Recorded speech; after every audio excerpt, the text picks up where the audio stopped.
We shall live in peace. We shall live in peace someday.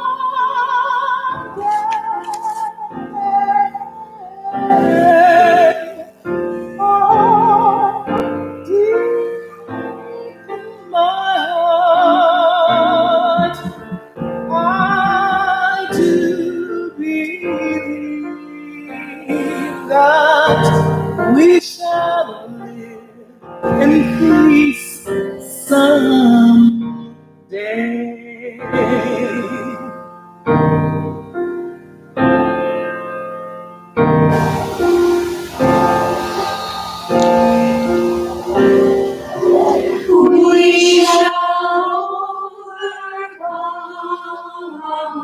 We shall overcome. We shall overcome. We shall overcome someday.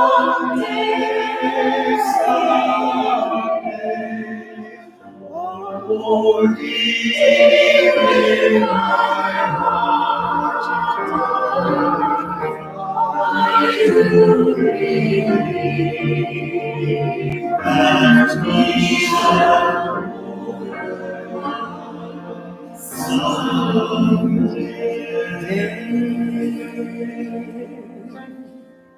We'll walk hand in hand.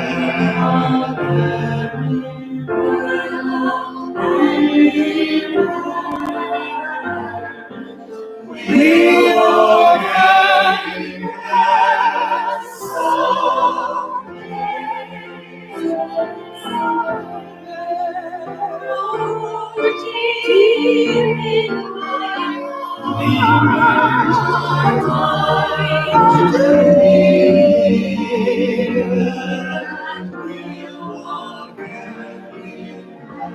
hand someday.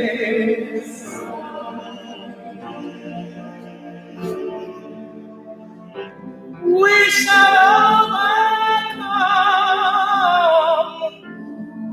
We shall overcome. We shall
Welcome. Welcome to Pacific Unitarian Universalist Church. Today's February 28th, the last day of February. We've got a few things headed our way that are important to note. We're going to have the start of the pledge drive starts sort of about now, really. You're going to get a letter this week in the mail.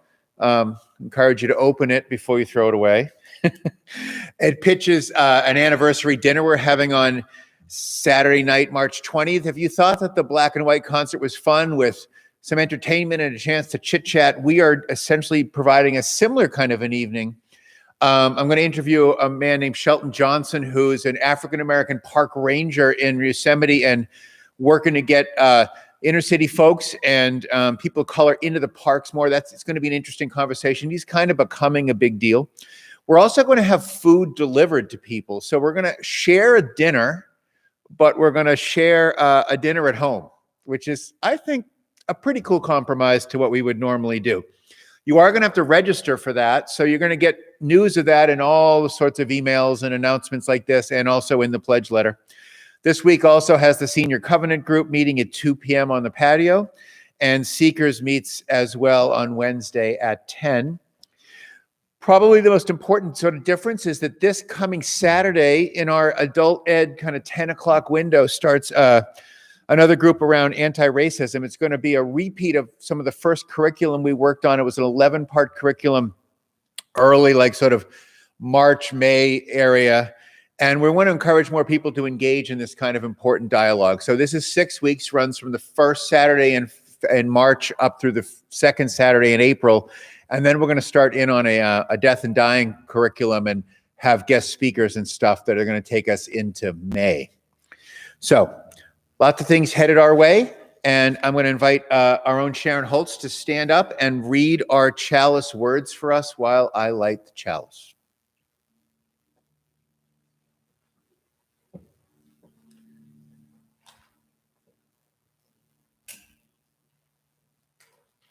Good morning.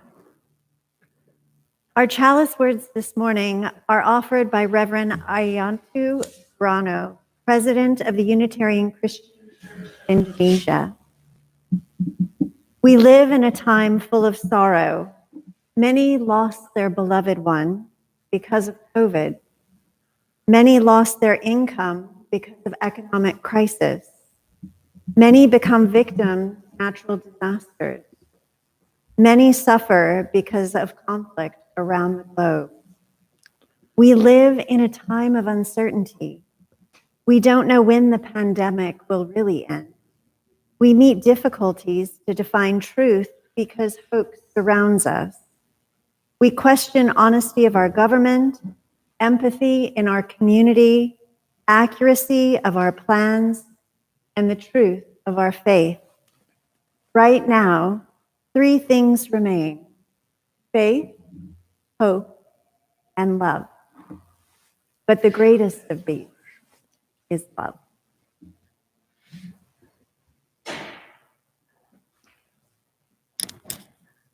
Thank you, Sharon. You know that moment of elation and frustration, you probably have it yourselves, where you see this invention that you go, I thought about that. Or an idea that you thought beforehand. I bet we've all had those moments. I usually have. There's something of sort of this mix of like, someone else got that, and then a certain frustration that you didn't make $1 million, right? I thought of that, when I heard this guy named David Eagleman talk. I was going through old podcasts, and this guy, David Eagleman, who you see on your screen right there, I like to call him a rat.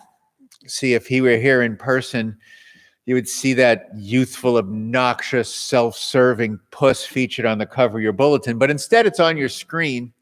And this guy, simply because he's smarter than me, more diligent, focused, and ambitious than I am, he will forever be credited with not if one or the at least a pretty good attempt to bridge the impasse between sort of secular atheism and the more religiously traditional fundamental views of the world. I think about that a lot. See, Eagleman says what I've long thought.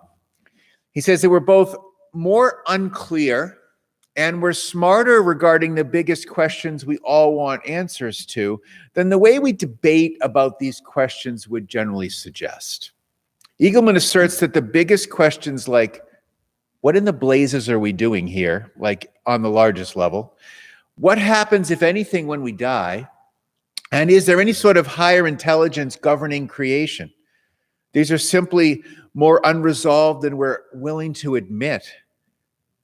How tough would it have been for me, or maybe even you, to have said that? Not that hard, exactly. And now, because I didn't, I'm here explaining his story. Bleeping super.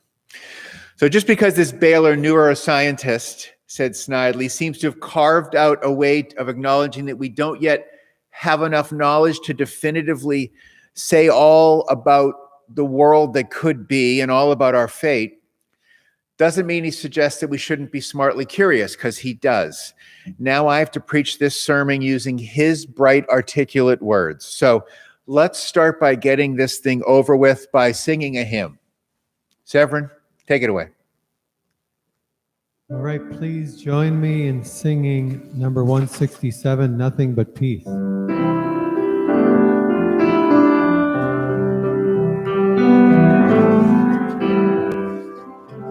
we go. Nothing but peace is enough for me. Nothing but peace is enough. Nothing but peace is enough. Nothing but peace is enough for me.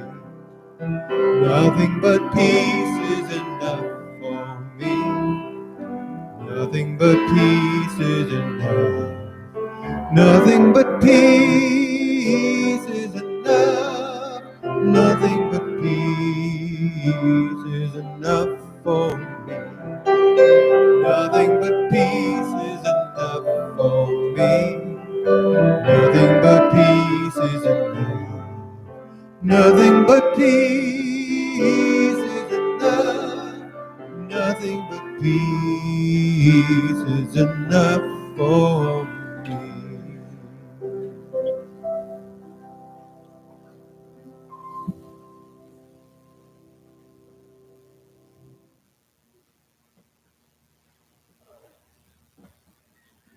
I'm going to ask all the children to come up and join for the children's moment. Try that again. We're going to ask all the children to come up for the children's moment. I have a little story to share. I think they'll enjoy. So I want you to sit and kind of close your eyes, and I want you to think about how it feels when someone says something to you that isn't very nice. How does that feel? How does that make you feel? Now, I want you to think about how does it feel when someone says something kind to you or something really positive? Maybe it makes you smile. Maybe it makes you kind of feel really good inside. Think about how that feels. And now, how many of you, go ahead and open your eyes. Now, how many of you have a favorite teacher? No, I do. I want you to think about your favorite teacher. Now, I'm going to tell you a story, and this story is called Things I Like About You. And it's about a teacher. And it ends up, it's about someone's favorite teacher. And it's about how this teacher made a difference. So one day, a teacher asked her students to list the names of all the students in the class. And she wanted them to leave a space between each of them. And then she told them to think about the nicest thing that they could say about each student. And she wanted them to write it down on the piece of paper. And it took the remainder of the class for everyone to complete this. They really focused on it and they really put effort in.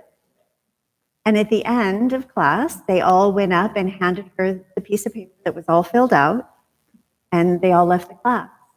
Well, that weekend, the teacher took all of those papers and she listed out each student's name, and then she wrote down every single comment that each student said about that individual. And on Monday, she gave each student their list. And before long, the entire class was saying comments like, "Really? I never knew they thought that about me. I never knew they liked me so much." And there were all these comments happening, and she watched how the whole class transformed. And no one ever mentioned those papers again in class. And the teacher never knew if they discussed it outside of class or with their parents. And life kind of just went on. But she knew that the exercise had accomplished the purpose. The students were happier with themselves, and they were a more cohesive group. And that class went on to grow older. And it ended up that several years later, one of the students had actually been killed in the Vietnam War. And the teacher had attended the funeral. And so when she was there, everyone was going up to pay their respects less often, where the servicemen was saying. And as she stood there, one of the soldiers who was acting as one of the pallbearers asked, "Are you Mark's math teacher?" She was a little surprised. "I am." He said, you know, Mark talked a lot about you. That really. And after the funeral, when they were all at lunch, a number of students who had been in her class with Mark, they were all there. And his parents were there as well. Mark's parents approached her and they said, you know, we want to show you something. And they opened up a wallet. And what they did is they pulled out a piece of paper out of this wallet. It was very old, and you could tell it had been taped, and it had been unfolded and folded so many times. And they opened it up, and there was Mark's list of all those nice things that all of his students in that class with him had written about him. And the teacher was absolutely stunned.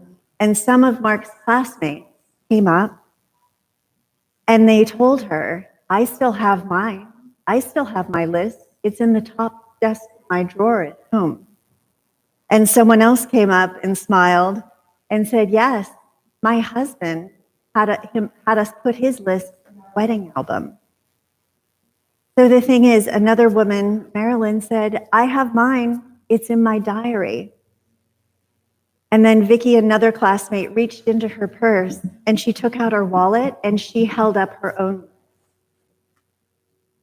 She said, I think we all kept our list. So you can see how this teacher, with just this one act, made such a big difference in all of these lives. So I want you to remember, don't be afraid to tell people nice things. Share that with them. And don't be afraid to tell people when you appreciate things they've done. That kind of kindness can really make an impact on people. It's something people can treasure and their whole life. So,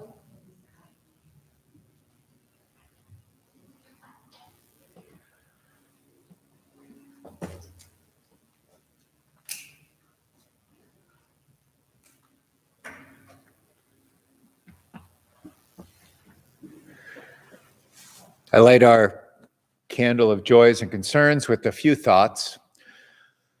One is we've got some folks recovering from shoulder surgery and some elbow surgeries. We have a recently returned to our community in an active way, a person who lost their husband on Christmas Day, and we think of them mourning and trying to make new paths for themselves. We think about folks who've traveled to the Midwest, who've got kids who are facing challenges and need support from their parents even in their middle years. We think about the people who are in all levels of distress in all places. I want to share 3 prayers, and I'm going to pause in between for moments of silence in between them, just to create a meditative space. So you can just listen, you can close your eyes if you like. These words are from Nancy Wood, the first of the 3. It is our quiet time. We do not speak because the voices are within us. It is our quiet time. We do not walk because the earth is all within us. It is our quiet time. We do not dance because the music has lifted us to a place where the Spirit is. It is our quiet time.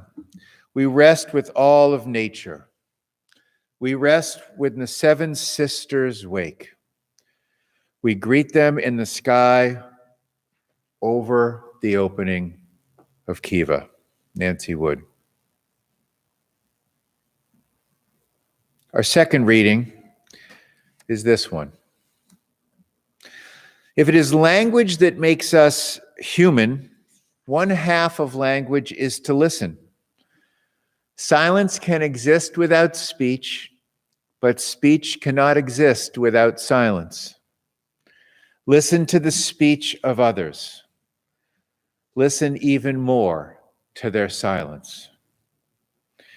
To pray is to listen to the revelations of nature and to the meanings of events.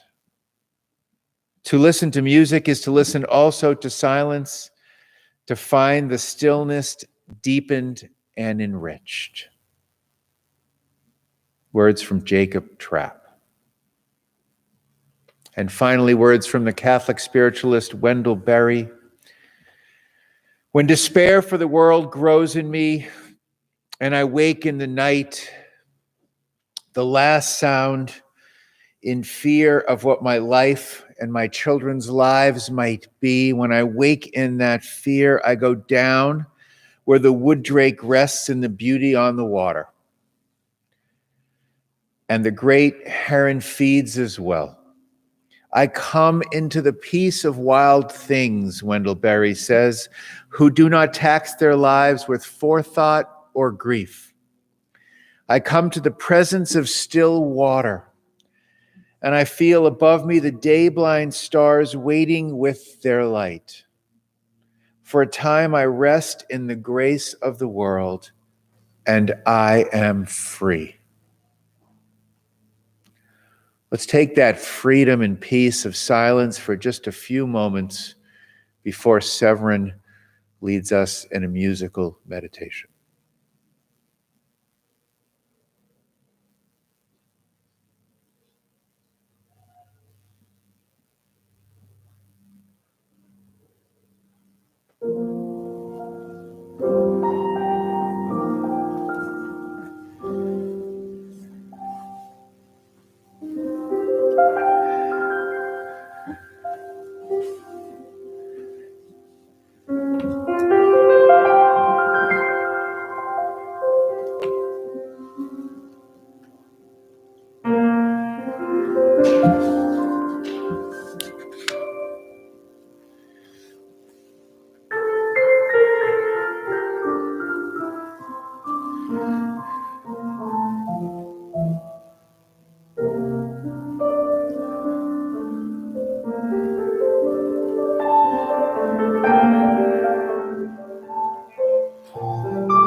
Thank you, Severin. Back east, I'm friends with a guy who used to live at a residential home for the mentally ill that I used to work at, and where, I see him when we're home, and we'll, for the sake of anonymity, call him Stu. Stu believes lots of things. Stu believes he is still destined, he's in his mid-50s, to marry an elementary school sweetheart he can only barely remember the name of. Stu believes he went to elementary school with Mike Tyson and a number of other famous people. Stu is from Somerville, where Sharon and Dan lived for a bit. Stu is convinced that all these things are true. Stu believes that he talks to God and the Creator. In fact, he believes he spends quite a bit of time talking to them, and they are not the same person. To Stu, they're different. God sometimes tells Stu to drink beer, and then inversely to lose weight by quitting drinking beer. Stu believes the earth, like all planets, are managed by a God couple, a divinity couple, something like Mother Earth and, Father God kind of thing. Stu also believes that anything you can think or imagine must somehow be real, or otherwise you couldn't think it, which was, interestingly enough, a very popular idea in the Middle Ages. Stu believes he was originally born with the name and likeness of Rocky of movie fame, and that happened many lifetimes ago on the planet Mars. He believes this, believes it. And for a long time, he was the interplanetary boxing champion, which I love. In Stu's world, he is monitored by the government via the wires that are outside his apartment. He's a hearty, good soul. He's a big guy. He's generous, and he's a huge NASCAR fan. For a number of years, we'd go to NASCAR races. He was apparently quite a high school football star, at least you would tell, and he says he was the prom king of Somerville High in the mid-'80s. So although I'm pretty sure Mike Tyson did not grow up in Massachusetts, I'm almost certain of that. He's a New York guy. Should I probably wish to pursue some of these truths. I could wish, if I wish to, check out the elementary school and see if this gal Christy was in the same class with him, or even if he grew up in Somerville. However, I certainly can't test that easily whether a father and mother God run earth and via electric wires hanging outside his house talk to him. One of the religious challenges we people face, modern people face, is trying to discern what's true and what's not true. And today we invite into that conversation David Eagleman. He has coined this idea called possibilianism, or possibiliatism, which is really not even his words. He became to pick these up by what people phrased when he started to talk about these issues. He's a Baylor professor, and he was interviewed on the NPR show about a book that he had written years ago called Some 40 Stories about the Afterlife. And in this interview, he was asked if he thought of himself as an atheist or as a religious person, and he responded by saying he called himself a possibilian, which led to a storm of people deciding they too were possibilians. Not a burning bush, not the voice of God pushing his pen across a sheepskin or in the wires of telephone wires. One of the world's newest religious leaders, and perhaps one of its newest philosophical moments, was birthed in a radio interview, in a way, and baptized by an inbox of full emails the next morning adhering their allegiance to possibilianism. Hundreds of emails that asserted, "I heard you on the radio and I think I'm one too." For someone who, as my parents, many board members, and a few girlfriends could tell you can't make a decision, this commitment to philosophical possibilianism and indecision essentially is exciting for the likes of me. Since Dr. Edelman declares his book to be a celebration of the vastness of our ignorance, I thought I'd be a good person to carry that water. I suspect you could go onto possibilian.com and see how well they're doing. I suspect it is probably more people than ever met Buddha and Jesus combined fall loosely into this category. I know as Unitarian Universalists are always frustrated that there aren't more people because so many people think like we do here. What I most love about this new religious moment, and my notes to myself here read that my tongue should be inserted into my cheek. Possibilians don't have a firm opinion about what is, but are interested in the process of how deep questions are pursued. God, I love that.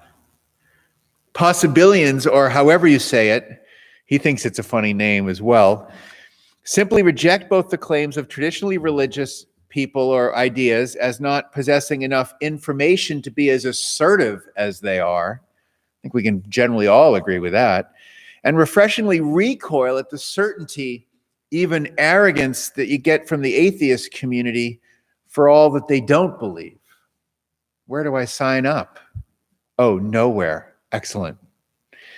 Possibilians, possibilityists, possibilianism, no matter how you say it, brings a long overdue dignity to my own indignant line that I love, is that you don't know, I don't know, and neither do you about the big things. But let's be clear, possibilians should not be confused with being cynical or indifferent. They're not agnostics in that way. See, to me, this rat has better described than I ever had that there can be a comfort and a wonder-filled but impatient position that we might know the answers to some of these things. Think about all that we know the answers to that we've only learned in the last 150 years.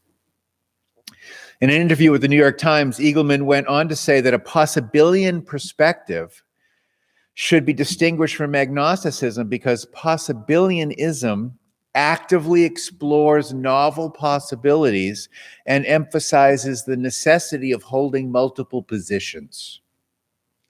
Possibilianism reflects the scientific temperament of creatively testing and tolerating multiple ideas and hypotheses for all that could be. As Eagleman said so simply in his interview, I'm open to ideas that we don't have any way of testing yet, which I think is an interesting thing to hold. In the spirit of his own creative playfulness, I've created my own 10 commandments of possibilianism just to sort of try to summarize the views that I've only grossly summarized. Commandment 1, there is a false certainty to the present debate between atheists and traditionally religious people. We know far too much to commit to any of the traditional religious perspectives, and yet too little to hold any strict position on atheism. That summarizes. That would be like the first principle or our first principle. Commandment 2 is similar. There needs to be more discussion and humility about what might be than the present discussion and the false dichotomy of theism and atheism allows for. 3, be tolerant of ambiguity. Remember that what we don't know far outweighs what we do know. 4, the world's great questions are actually best approached by actively holding and pursuing multiple hypotheses, better pursued than by holding unbending assertions. 5, let ambiguity fill you with more curiosity and wonder than fear. 6, the complexity of human experience. This is my favorite. Well, I made them up, but nonetheless, my favorite. 6, the complexity of human experience contradicts the tendency to present options for the afterlife that are predominantly good or bad, heaven or hellish. 7, answers are possible. Science and reason do advance, and since the tools of science are here to guide us in sculpting and testing what is possible, they should be turned on the big questions as well. 8, believing in something is not the same as knowing something. They are different. 9, ignorance may not be bliss, but holding it more likely to yield an accurate hypothesis. Ignorance might not be bliss, but it's more likely to yield truth. Okay, I lied. I only have 9. So for me, 2 things are really happening. 1, religion has forever changed because religion is, of course, contextual and always shifting. And 2, we as UUs might have one of our first incorporated other rivals or allies espousing the I'm not sure philosophy that we generally adopt. I thought I'd pick one of the many stories in his book, Some. It's called Descent of Species. He postulates that in the afterlife, one possibility is that you are treated to the generous opportunity of being able to be whatever that you wanted to be in the next life. You could be a member of the opposite sex, born into royalty, a philosopher with bottomless profundity, a soldier facing and winning triumphant battles. But perhaps you've turned from a hard life, tortured by the enormity and complexity of your decisions and responsibilities that surround you. And there's only one thing that you really yearn for at the end of your life as a human. That's to choose to be a horse. You covet the bliss of that simple life of afternoons grazing in grassy fields and the handsome angles that horses have of the skeleton and the prominence of their big muscles and the peace of that slow-flowing tail. And you decide you want to flow through blankets of snow with your nostrils flaring, loping about. You announce your decision, incantations are muttered, a wand is waved, and your body begins to metamorphosize into a horse. Your muscles start to bulge, A mat of strong hair erupts to cover you like a comfortable blanket for the winter. A thickening and lengthening of your neck seems to take place immediately. It feels normal. Your carotid arteries grow in diameter. He says your fingers bend hoofward and your knees stiffen, your hips strengthen. And meanwhile, as your skull lengthens into its new shape, your brain races into new changes. Your cortex retreats as your cerebellum grows. Neurons redirect, synapses unplug and replug into their equestrian patterns. And your dream of understanding what it's like to be a horse gallops right before you, almost mythically. And your concern about human affairs begins to slip away in his description. Your cynicism about human behavior starts to melt, and even your human way of thinking begins to drift off. Suddenly, for just a moment, you are aware of the problem that you have overlooked. The more you become a horse, the more you forget the original wish. You forget what it was like to be a human wishing to be a horse. This last moment of lucidity does not last, but it serves as a punishment for your sins, a Promethean entrails pecking moment, crouching half horse, half man, with the knowledge that you cannot appreciate the destination without the starting point. You can't appreciate being a horse without being a human being. You cannot revel in the simplicity until you can examine your alternatives. And that's not the worst of your revelation. You realize that the next time you return here with your thick horse brain, you won't have the capacity to ask to be a human being again. You won't understand what a human being really is. Your choice to slide down the intelligence ladder is irreversible.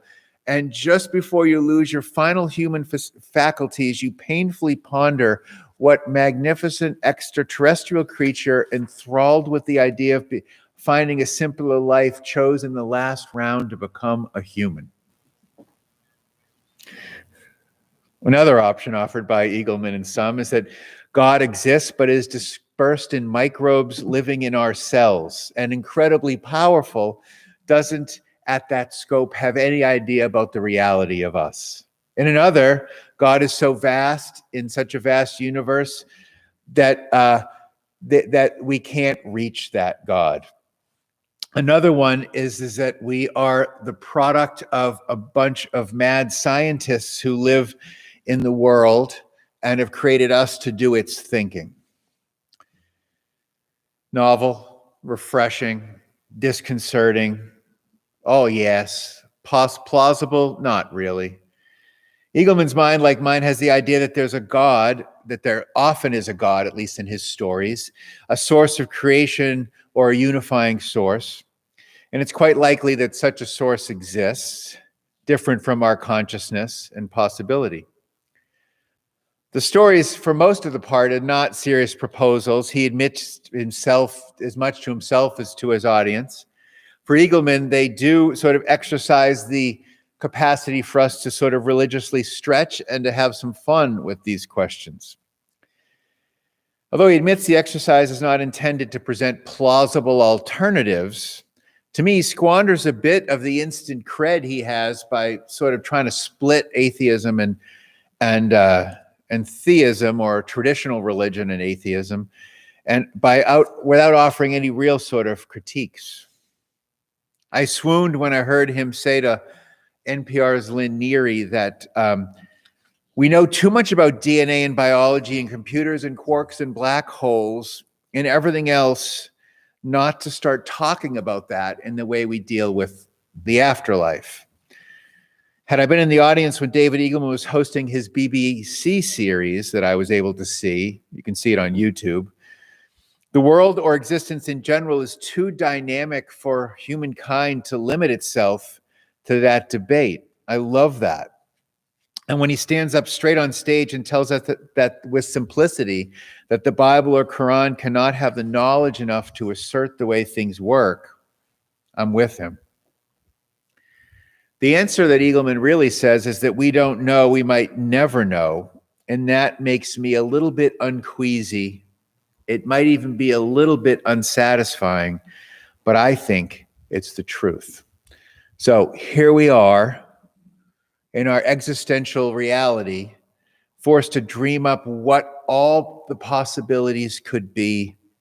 And here we are left with questions. Curiosity, wonder, hopefully more than fear, but questions and an infinite range of what could be next and what could be the start of it all. Amen. It's now time for our offertory, and Sharon is going to read us a story of a guy who gets around.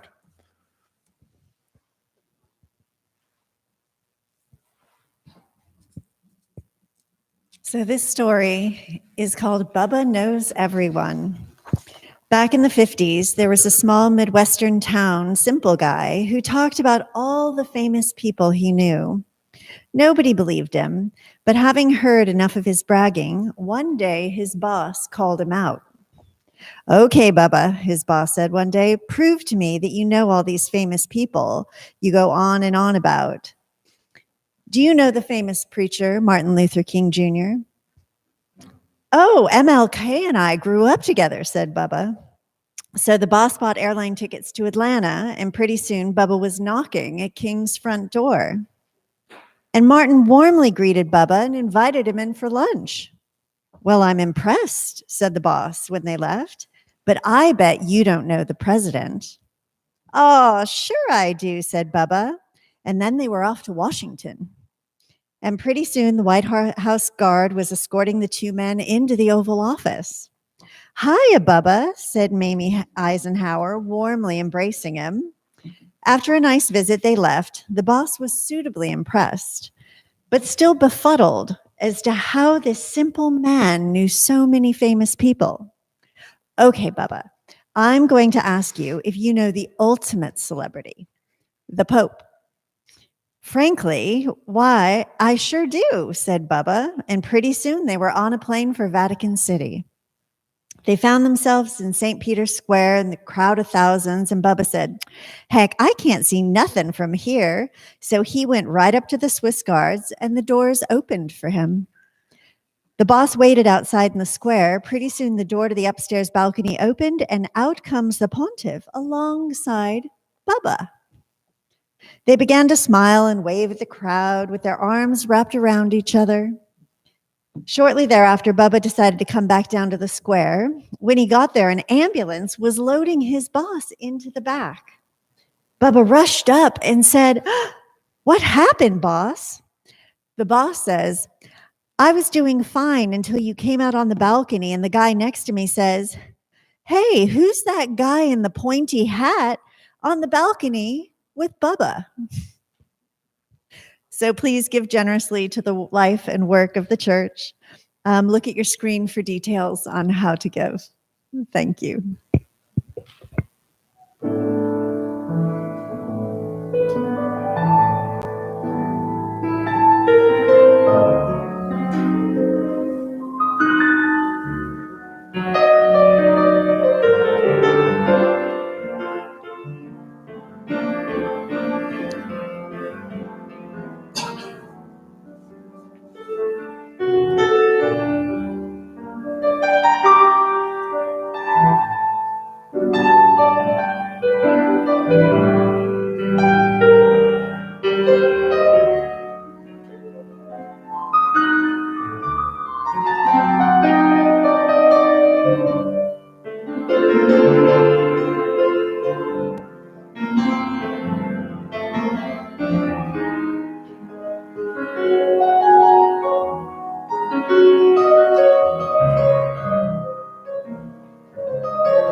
Let us remember that this church is dedicated to the proposition that behind all of our differences, beneath all of our diversity, there is a unity that binds us together forever, in spite of time and death and the space between the stars.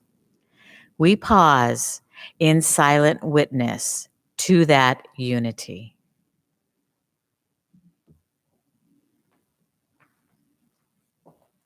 May the blessings of love be upon you.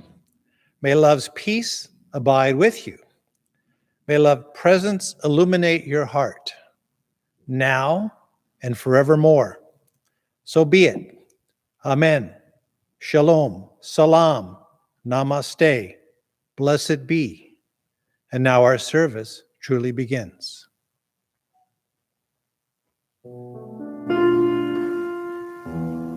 Thank you.